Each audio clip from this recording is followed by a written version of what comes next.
ආයිබෝන් දුවේ පුතේ ඔගොල්ලෝ හැමෝම ඉතාමත් සාදරයෙන් පිළිගන්නවා Learn with Vajra YouTube නාලිකාවට. අපි දන්නවා ගණිතය ප්‍රශ්න පත්‍රය O level වලට එන කොටස් දෙකකට papers දෙකකින් යුක්තයි. එකක් ගණිතය 1 කියලා අනිත් එක ගණිතය 2 කියලා. ඒතර ගණිතය 1 කියන එක ගත්තාම A කොටස සහ B කොටස කියලා තියෙනවා. ගණිතය 2 කියන එකේ A කොටස සහ B කොටස කියලා තියෙනවා. ඒකෙන් ගණිතය 1ට අදාළව A කොටසට එන්නේ බහුවර්ණ ප්‍රශ්න 25ක්. අනිත් ඒවා වෙන දිග ප්‍රශ්න. එතකොට මේ කෙටි ප්‍රශ්න 25ට හම්බ වෙන ලකුණු ටික හරිම ලේසියෙන් ගන්න පුළුවන්. මොකද හරිම සරලව හදන්න පුළුවන් ගණන් ටිකක් තමයි එතන එන්නේ. ඉතින් ඒ හින්දා අපි කල්පනා කළා මේක අනිවාර්යයෙන්ම එන හින්දාත් මේකෙන් ලකුණු ටික ලේසියෙන් ගන්න පුළුවන් කියන කාරණාවත් එක්ක මේ ගණන් 25 සීරීස් එකක් විදිහට කරගෙන යන්න. ඒතර ඒක ඉස්සෙල්ලාම අපි 2024 25 කියන අවුරුද්ද තමයි වීඩියෝ සීරීස් එකේ නම්බර් 1 කියලා ගන්නේ. හැබැයි වීඩියෝ එක දිග වැඩි වෙන හින්දා අපි කොටස් 1 2 3 කියලා එක කොටස් 2 කොටස් 3 කොටස් කියලා කොටස් 3කින් තමයි කරන්න වෙන්නේ. ඉතින් ඒකේ අද අපි සාකච්ඡා කරන්නේ මෙන්න මේ එක කොටසට අදාළව තියෙන බහුවර්ණ ප්‍රශ්න 1 ඉඳන් 8 වෙනකන් තියෙන ප්‍රශ්න ටික. එහෙනම් අපි කෙලින්ම වීඩියෝ එකට යන් ගණන් ටික හදන්න. ඔගොල්ලෝ තාමත් අපේ YouTube channel එක subscribe කරලා නැත්නම් මේ වීඩියෝ එක like කරන්න, subscribe කරන්න, ඒකම bell එකම click කරලා තියාගන්න. එතකොට අපි කරන හැම වීඩියෝ එකක්ම ඕගොල්ලන්ට ඒකම බලා ගන්න පුළුවන්. එකක්වත් මිස් වෙන්නේ නැති වෙන්න. එහෙනම් අපි කෙලින්ම යන් වීඩියෝ එකට. මේකේ පළවෙනි ගානෙන් කියන්නේ මොකක්ද කියලා බලමු. නිවසක බිත්තිවල තීන් තාලෙප කිරීමට මිනිසුන් 6 දිනකට දින 8ක් ගත වේයයි ඇස්තෝරේන්තු කර ඇත. එම කාර්ය දින 3කින් නිම කිරීමට අවශ්‍ය වේ නම් ඒ සඳහා මිනිසුන් කී දෙනෙකු අමතරව යෙදී යුතුද? හරි. මේ වගේ ගානක දුවේ අපි ඉස්සෙල්ලාම කරන්න ඕනේ මේ තියෙන වැඩේ සම්පූර්ණ මිනිස් දින කීයද කියලා හොයාගන්න ඕනේ. ඒතර ඒක කරන්න තියෙන්නේ සම්පූර්ණ වැඩේ මිනිස් දින ගන්න හොයනවා කියන්නේ මෙතන තියෙන මිනිසුන් 6 දිනක් දින 8ක් යනවා කියලා. එතකොට මුළු වැඩේ කීයද කියලා ලියා ගමු ඉස්සෙල්ලා. මුළු වැඩේ කීයද වෙන්නේ?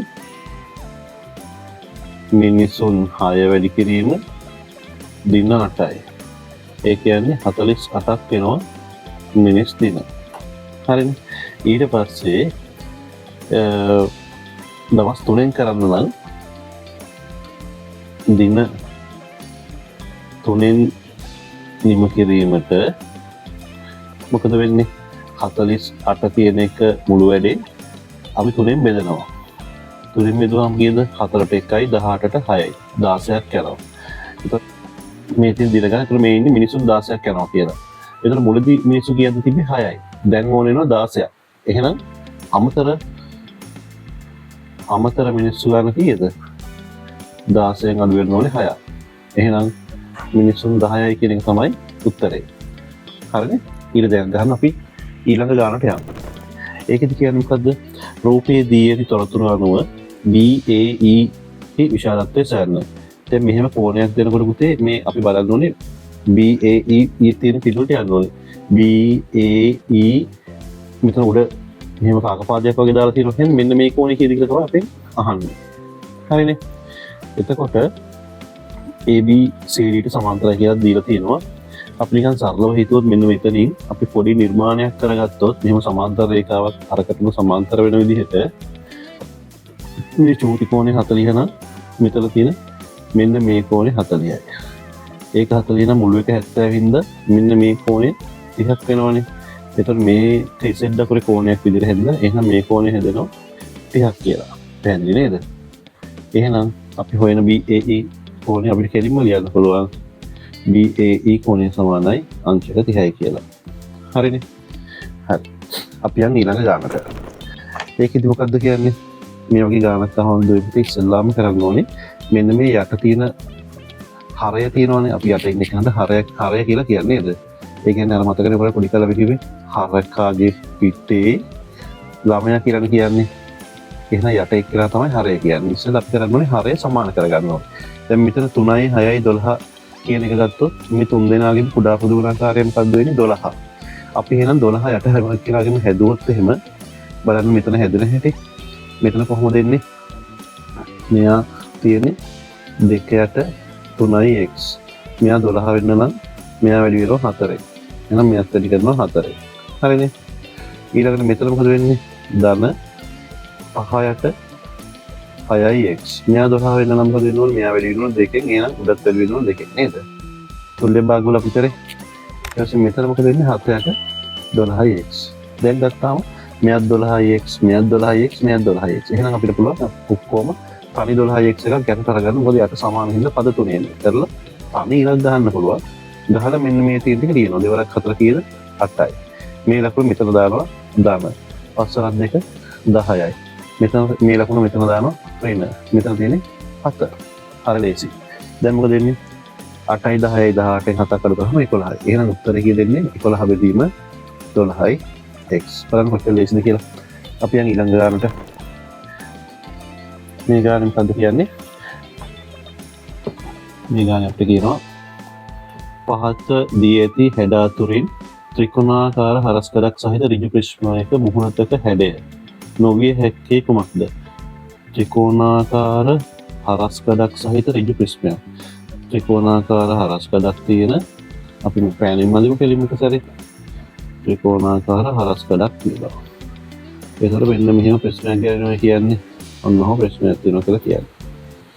හරිද? ඒකේ මුහුණතක හැඩයනේ අහන්නේ. ඒක මුහුණතක හැඩය මෙන්න මේ වගේ එකක්. මේක චූටියට මේක කොටු මේ ටිකක් කොට වුණා නම් සමචතුරස්‍රයක් වෙනවා. ඒ කියන්නේ මෙයා එන්න පුළුවන්. අනිත් එකක් ත්‍රිකෝණාශ්‍රයක් කියන එකක් එන්න පුළුවන්. හැබැයි රොම්බසයක් එන්න බෑ. එහෙනම් මේකට උත්තරය වෙන්න ඕනේ මෙන්න මේක. තුන්වෙනි එක තමයි උත්තරේ. ඒ කියන්නේ අපේ මේක උත්තරයක් වෙන්නේ නැහැ. මේක උත්තරයක් වෙන්නේ නැහැ. මොකද ඒ හැඩ එන්න පුළුවන්. අපෙන් අහන්නේ නොවිය හැක්කේ. ඒ හින්දා තමයි රොම්බසය තමයි උත්තරේ. ඊළඟ දාන්න මොකද්ද කියන්නේ? දී ඇති වට ප්‍රස්ථාරයෙන් දැක්වෙන තොරතුරු අනුව නාට්‍ය හා රංග කලාව හදාරන සිසුන් සංඛ්‍යාව 30යිලු. අපෙන් අහන්නේ නැටුම් හදාරන සිසුන් සංඛ්‍යාව කීයද කියලා. නැටුම් හදාරන සිසුන් සංඛ්‍යාව කීයද කියලා. නාට්‍ය හා රංග කලාව කියන එක 30යිලු. හරි.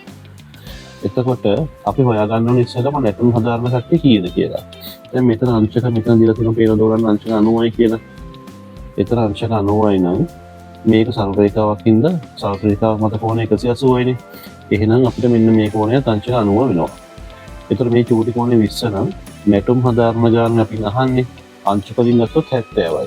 එතකොට අපිට දීලා තියෙනවා අංශක 20ක් කියන්නේ කී දෙනෙක් කියලාද? සිසුන් කීයක්ද? සිසුන් 30ක් කියලා අපිට දීලා තියෙනවා. අපි එහෙනම් මේක දෙකෙන් බෙදුවොත් අංශක 10ක් කියන්නේ සිසුන් කීයක්ද? මේකෙන් භාගයයි නේද? කීයද? 15යි. හැබැයි නැටුම් හදාරන්න කීයද? නැටුම් හදාරනවා 70ක්. එහෙනම් 70 හොයන්න 10ක් කියන්නේ 15 නම් 70ක් කියන්නේ කීයද බලන්න මොකද කරන්නේ?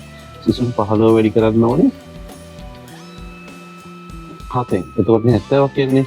එතකොට අපේ උත්තරේ තමයි නැටුම් හදාරන සිසුන් ගණන සමාන වෙනවා 15 7ක්. 15 7 හදාගන්න කොහොමද ගන්න? 10 7යි 5 7යි 10 7 70යි 5 7 35යි 70 35යි 105යි. මේක තමයි උත්තරේ. හරිනේ. ඔය සිසුන් ගණන කියලා ලියන්න ඕනේ. හොඳයි. ඊළඟ ගාන මොකද්ද වෙන්නේ කියලා බලන්න. දී ඇති වෘත්තයේ කේන්ද්‍රය O වේ. DOC සංරේඛාව මගින් මෙතන DOC කියන්නේ සංරේඛාවක්ලු. AB ජාය සමච්ඡේදන වෙනවලු. AB ජාය සමච්ඡේදන වෙනවලු. CDB හි විශාලත්වය අහන්නේ. CDB මෙතන CDB ඒ කියන්නේ අපෙන් අහන්නේ මෙන්න මේ කෝණයගේ තමයි අපෙන් අහන්නේ. එතකොට කොහොමද මේ වගේ ගානක් හදන්නේ? අපි ගා වාට වටකයට තීරය එකක් තියෙනවා. වෘත්තයක කේන්ද්‍රය නම් ජාය මධ්‍ය ලක්ෂයට ඉරක් ඇඳහම මේක ලම්බක වෙනවා. හරිනේ. එහෙම තීරය එකක් තියෙනවා. ඒක චුට්ටක් වා තීරය වල බලන්න. එහෙම නැත්නම් මේක අපිට සරලව කරන්න පුළුවන්. මෙහෙම ඒක කරන්නේ මෙහෙම ඉර එකක් අඳිනවා. හොඳද?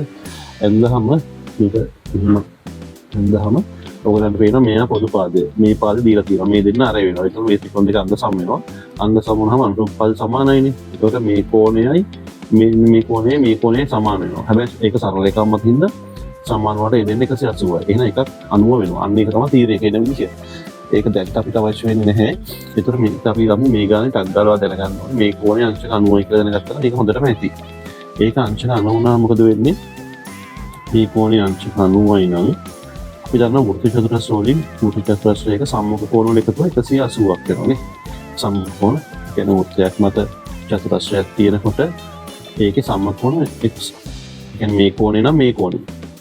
E කෝණය නම් B කෝණය ඒ දෙක එකතු 180ක් වෙනවා. එහෙනම් මේක 120 නම් මෙයාගේ අගේ මෙන්න මේ කෝණයගේ කීයද වෙන්නේ? මේ කෝණය අංශය 60 වෙනවා. ඌට චතුරස්‍ර වලින්. ඒතර මෙයා 90යි නම් මෙයා කීයක් වෙනවද? මෙයා 60යි නම් මෙයා 90යි නම් මේ දෙන්න 90 වෙනවා. මොකද ත්‍රිකෝණයක කෝණ තුනේ එකතු 180යි. එතකොට මෙයා 60යි නම් මෙයා 30යි. ඔයයන් පැහැදිලිද? මම මේක ලියුවා. මේක ලොකුට ලියන්න ඕනේ උත්තරේ ලියන්නත් පුළුවන්. මම ඒකට ඔයයන් පැහැදිලි වෙන්න CDB ත්‍රිකෝණයේ මොකද වෙන්නේ? DCB කෝණය එකතු කිරීම CBD කෝණය එකතු කිරීම CDB කෝණය සමානයි 180යි. හරිනේ. එතකොට DCB කෝණය අංශ 90යි. අංශ 90යි. එතකොට CBD කෝණය අපි හොයාගත්ත අංශය 60යි කියලා. අපෙන් අහන එක තමයි CDB කෝණය. මේක 180යි. කොහොමද එන්නේ? එතකොට මේ 90යි 60යි කියන්නේ 150යි. මම යාව එහා පැත්තට ගිහම මට කියන්න පුළුවන් CDB කෝණය කියන්නේ අංශ 180 වෙන අඩු කරනවා අංශ 150ක් කියලා. අපි මේ පැත්තේ තිබ්බ 150 තමයි මම එහා පැත්තට ගිහලා ලියුවේ. එහෙනම් මේ කෝණය අගේ කීයද කියලා උත්තරේ එනවා අංශ 30යි කියලා. හරිනේ? හරි. අපි යන් ඊළඟ ගානට සාධක සොයන්න කියලා තියෙනවා. සාධක සොයනවා කියන්නේ මොකද්ද? පොදු පද විතර ගන්න එකනේ හැම වෙලේම සාධක සොයන්න කරන්නේ. ඒකත් මේ පද දෙක ගත්තහම 2x වර්ගය අලුත් වීම 18 කියන එකේ 2x වර්ගය කියන එකයි 18ටයි පොදු පදයක් තියෙනවා. මොකද්ද පොදු? මේ දෙන්නරම දෙක පොදුයි නේද? දෙක පොදු හින්දා මම ඒක ඉවතට ගන්නවා. ඒක මේ පදේ 2x වර්ගය හැදෙනවා නම් දෙක වැඩි වෙන්න ඕනේ කියන්නේ x වර්ගයෙන් හදනවා 2x වර්ගය හැදෙනවා. මේ ඍණ ලකුණ හිම දානවා. 18 හැදෙනවා නම් දෙක වැඩි වෙන්න ඕනේ 9. හරිනේ. ඊළඟට බලන්න මෙතන ඇවිල්ලා තියෙන මොකද්ද කියලා. මේක විශේෂ දෙයක් මෙතන තියෙනවා. මම මෙන්න මේව ලියුවා තෝරන්න මතක් වෙයි. මෙතන මම දෙක හැම ලියනවා. මේ තියෙන මොකද්ද කියලා බලන්න. මම මේක x වර්ගය හැමම ලියනවා. 9 කියන එකම ලියනවා අඩු කිරීම 3 වර්ගය කියලා. දැන් මොකද්ද මේ තියෙන්නේ? මේ තියෙන වර්ග දෙකක අන්තරය. මතකද වර්ග දෙකක අන්තරය? a වර්ගය අඩු කිරීම b වර්ගය තියෙනවා නම් වර්ග දෙකක් අඩු කරනවා තියෙනවා. උත්තරේ කොහොමද ලියන්නේ? සාධක කිරීම ලියන්න අපිට කියලා දීලා තියෙනවා. මේක අපි කරන්නේ වර්ග පදේ නැතුව ලියනවා. පළවෙනි පදේ කොහොමද? a අඩු කිරීම b කියලා ලියනවා. ඊට පස්සේ ඒකේ ලකුණ මාර්ක් කරලා ලියනවා. අපි මේ ලියපු එකේ ලකුණ මාර්ක් කරලා a ඍණ වෙනුවට දාන ලියලා ඔන්න ඔහොම ලියන්න කියලා මතකයි නේද? වර්ග දෙකක අන්තරය කියලා තීරයක හොරන්න කරා. මේන්න මේ තීරයක පාවිච්චි කරලා අපිට මෙතන ලියන්න පුළුවන්. මෙතන දෙක එහෙමම ලියනවා. මෙතන එනවා x අඩු කිරීම 3 x එකතු කිරීම 3 කියලා. ඔන්න ඔහොම ලියවන සම්පූර්ණ ලකුණ හම්බ වෙනවා. හරි. මම හිතනවා පැහැදිලි කියලා. අපි ඊළඟ ගානට යමු. දැන් 8 වෙනි ගානට ගියාම 8 වෙනි ගානේ අපිට දෙලා තියෙනවා 10.0.637 සමානයි 4.34 කියලා දීලා තියෙනවා. හරිද? අපෙන් අහනවා 40 ලඝු 43.4 අගය. එතකොට අපි ඉස්සෙල්ලාම කරන්න ඕනේ අපිට මේ දීලා තියෙන එක අපි ඉස්සෙල්ලා ලියා ගන්න ඕනේ මෙන්න මෙහෙම. 4.34 කියන්නේ මොකද්ද? 10 පාදයට 0.63775යි. අපෙන් අහන මේ ලඝු සංඛ්‍යාව මෙතන හදා ගන්න ඕනේ ඉස්සෙල්ලාම. දැන් 43.4 හැදෙන්නේ කොහොමද? මෙතන ඉන්න ඕනේ 4.34 නෙමෙයි 43.4. ඒක හැදෙන්නේ කොහොමද? අපිට මේ දීලා තියෙන එක 10.0.63775 කියන එක 10න් වැඩි වුණොත් තමයි ඔක වෙන්නේ නේද? අපි 10 කියන එක 10 එකේ භාගයක් කියලා ලියාගමුකෝ. ඒතර ඔයාලට මෙතන පේනවා සංඛ්‍යා වැඩි වෙනකොට මේකේ පාදයේ සමානයි නම් බල එකතු වෙන්න ඕනේ නේද? එහෙනම් උත්තරෙන් පද දෙන්නේ මේක 10 1.63775 කියලා ලියා ගන්න පුළුවන්. මේ කීයද අපි ලියාගන්නේ 43.4. එහෙනම් මේකේ ලඝු ලියනකොට 43.4 දී මේ LG කියලා දැම්මම මේකේ පාදය අපි ලියන්න ඕනේ. මේකේ තේරුම තමයි LG කියන එක තේරුම මතකද ඔයගලන්ට? LG කියන්නේ ලඝු 10 පාදයට කියන එක කෙටියෙන් ලිව්වහම තියෙන එක තමයි LG කියන්නේ. ඒතර මෙතන පාදය මේ තියෙන පාදය මෙතනට ඇවිල්ලා තියෙන්නේ. එහෙනම් අපිට උත්තරේ කෙලින්ම ලියන්න පුළුවන් 1.63775 කියලා. හරි නේද? මම හිතනවා පැහැදිලි කියලා. අපි දැන් හදලා ඉවර කරපු ගානත් එක්ක මේ වීඩියෝ සීරීස් එකේ එක කොටස අවසන් වෙනවා. දෙක කොටසත් එක්ක අපි නැවත හමු වෙමු. ඒකම කියන්න ඕනේ ඔයගොල්ලෝ තවමත් අපේ YouTube channel එක subscribe කරලා නැත්නම් මේ වීඩියෝ එක like කරන්න, subscribe කරන්න, යාළුවන්ට share කරන්න. ඒකම bell icon ඔබලා තියාගන්න. එතකොට ඔයගොල්ලන්ට අපේ අලුත් වීඩියෝ එකක් එනකොට ඒකම ඔයගොල්ලන්ට notification එකක් එනවා. ඉතින් මම හිතනවා ඔයගොල්ලෝ මේ series එකෙන් ගොඩක් හොඳ දැනුමක් ගන්නවා කියලා. එහෙනම් අපි ඊළඟ වීඩියෝ එකත් එක්ක නැවත හමු වෙමු. බොහොම ස්තුතියි.